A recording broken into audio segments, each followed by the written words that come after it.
Dari cuplikan video tadi, pasti kalian bingung kan? Kenapa sih ada suara tidak sah dan kenapa masih banyak orang yang golput?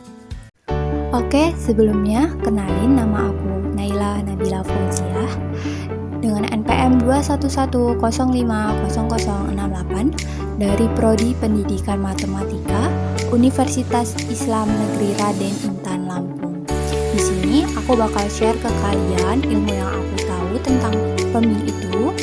Yang mana nanti aku bakal share ke kalian yang pertama bagaimana syarat sah dan tidaknya suara.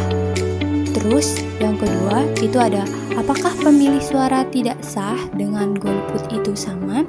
Nanti bakal kita bahas bareng-bareng ya.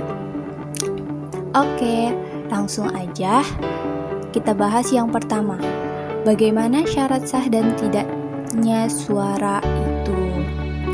Nah, sah dan tidak sahnya surat suara pemilu 2024 adalah dalam peraturan Komisi Pemilihan Umum PKPU nomor 3 tahun 2019 yang mana itu tentang pemungutan dan perhitungan suara dalam pemilihan umum.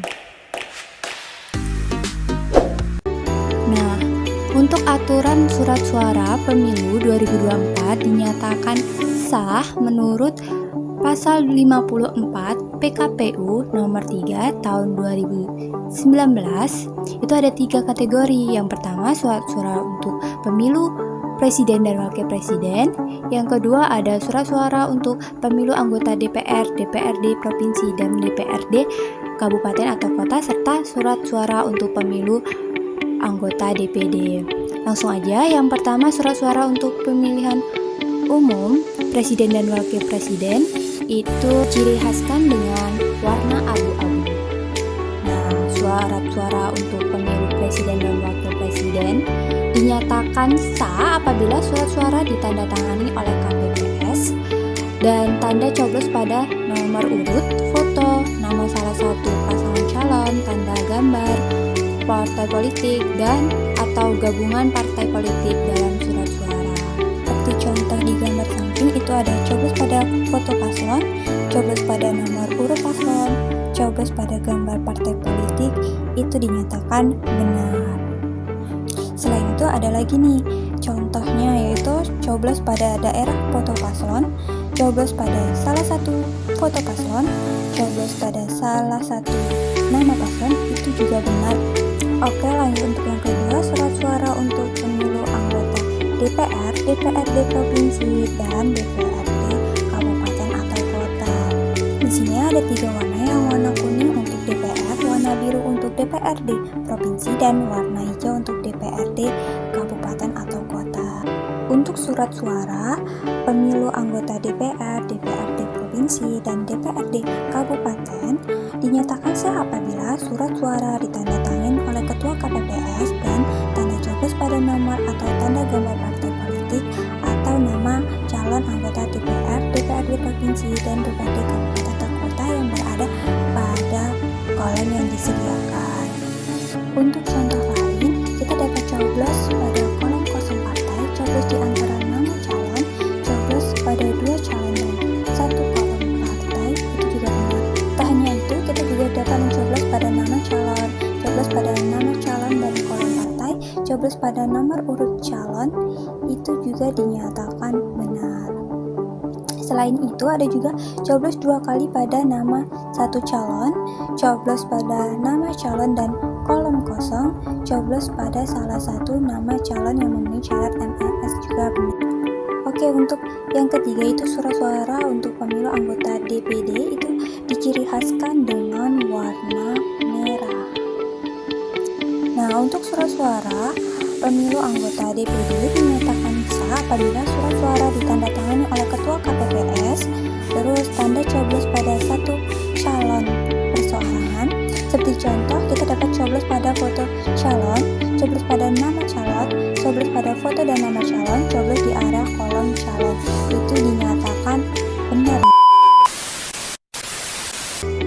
Sedangkan aturan surat suara pemilu 2024 dinyatakan tidak sah menurut pasal 54 PKPU nomor 3 tahun 2019 itu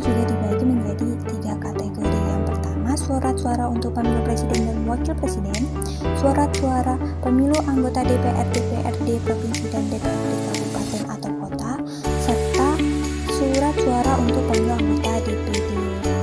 Oke, langsung aja. Untuk surat suara pemilu presiden dan wakil presiden seperti yang saya katakan tadi, diciri khaskan dengan warna abu-abu.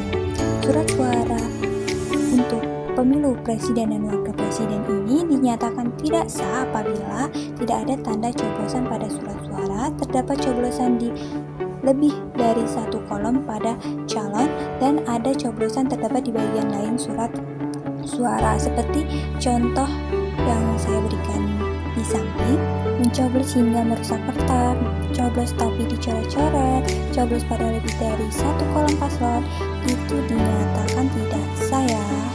Nah, untuk surat suara pemilu anggota DPR, DPRD Provinsi dan DPRD Kabupaten atau Kota yang saya jelaskan tadi, warna kuning untuk DPR, warna biru untuk DPRD Provinsi, dan warna hijau untuk DPRD Kabupaten atau Kota. Surat suara anggota DPR, DPRD Provinsi dan DPRD Kabupaten atau Kota dinyatakan tidak sah apabila tidak ada tanda coblos pada nomor atau tanda gambar partai politik, nama calon anggota DPR, DPRD Provinsi dan DPRD Kabupaten Kota yang disediakan di kolom. Seperti pada gambar di samping, coblos dua kali pada dua nama calon di beda partai, dicoblos tapi dirusak dan didominasi, dicoblos tapi dicoret-coret, itu dinyatakan tidak sah. Dan yang terakhir untuk surat suara pemilu anggota DPD, sudah saya jelaskan tadi, diciri khaskan dengan warna merah. Surat suara untuk pemilu anggota DPD ini dinyatakan tidak sah apabila tidak ada coblosan pada calon manapun dan terdapat beberapa coblosan di lebih dari satu calon. Seperti contoh, coblos dua kali pada dua nama calon di beda partai, dicoblos tapi dirusak atau diulangi, dan dicoblos tapi dicoret-coret, itu tidak sah. Nah, untuk pertanyaan yang kedua nih, apakah pemilih suara tidak sah dengan golput itu sama? Sama nggak sih? Sama nggak sih? Oh, ya. Jadi untuk pemilu dengan suara tidak sah itu berbeda ya teman-teman dengan golput. Jadi suara tidak sah ini berbeda dengan golput karena kalau suara tidak sah adalah suara yang diberikan oleh pemilih tetapi tidak dihitung karena tidak memenuhi syarat-syarat tertentu yang telah ditetapkan oleh penyelenggara pemilu, sehingga suara tersebut tidak diperhitungkan dalam hasil akhir pemilu sehingga tidak berpengaruh dengan penentuan pemenang. Sedangkan kalau golput adalah istilah untuk orang-orang yang secara sengaja memilih untuk tidak memberikan suara dalam pemilu. Dengan kata lain, pemilih suara tidak sah terjadi karena kesalahan teknis atau ketidaksesuaian dengan aturan pemilu yang sudah aku jelasin tadi ya teman-teman. Sementara kalau golput itu adalah tindakan sadar untuk tidak berpartisipasi dalam pemungutan suara sebagai bentuk protes atau apatisme. Ingat ya teman-teman, jangan golput, gunakan hak pilih kamu. Oke, itu tadi sedikit ilmu yang bisa aku berikan ke kalian. Semoga yang awalnya teman-teman gak